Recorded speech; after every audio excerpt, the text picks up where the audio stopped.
Сәлеметсіздер ме, құрметті көрермен, біздің каналға қош келдіңіз. Атырау облысында 54 жастағы әйел ауруханада алған екпеден соң көз жұмды. Марқұмның балалары оқиғаға жауапты мамандардың қатаң жазалануын талап етіп отыр.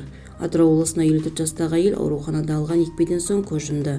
Анамыздың өліміне дәрігерлер кінәлі. Осылай деп арызын айтқан Атырау облысы Балқұдық ауылының тұрғындары әділдік талап етті деп хабарлады Түркістан.кз Алматы арнасына сілтеме жасап.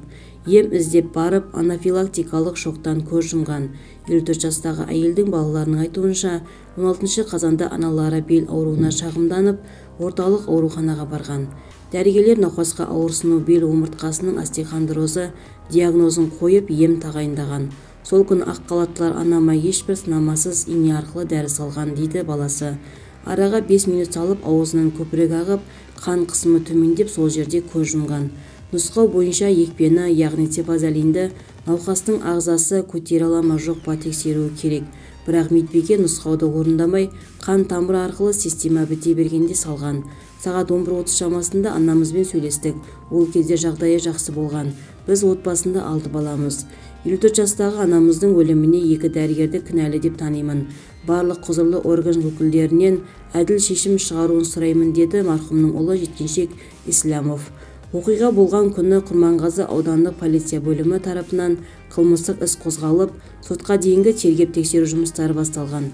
Сот медициналық сараптаманың қорытындысында өлімнің себебі анафилактикалық шок екені анықталған. Ол одан кейін шыққан денсаулық сақтау министрлігі Атырау облысы бойынша медициналық және фармацевтикалық бақылау комитеті департаментінің сараптамасының нәтижесінде дәрігерлер тарапынан кеткен кемшілік нақты көрсетілген. Дәрігерлерден кеткен кемшілік көрсетілген. Құрманғазы аудандық полиция бөлімімен сот медициналық сараптамалық тағайындау қажеттілігі туындап отыр. Қазір полиция бөлімі тағайындау үстінде, тиісті процессуалдық сараптама қабылданады деген сенімдеміз, деді қорғаушы Руслан Меңдалиев.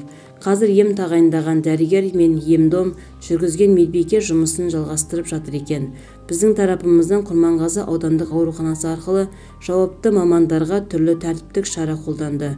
Ал басқарма тарапының ұйымдастырушылық қызметіне байланысты Құрманғазы аудандық ауруханасы директорына тәртіптік шара қолданылды, деді денсаулық сақтау басқармасы басшысының орынбасары Алмагүл Әбілова.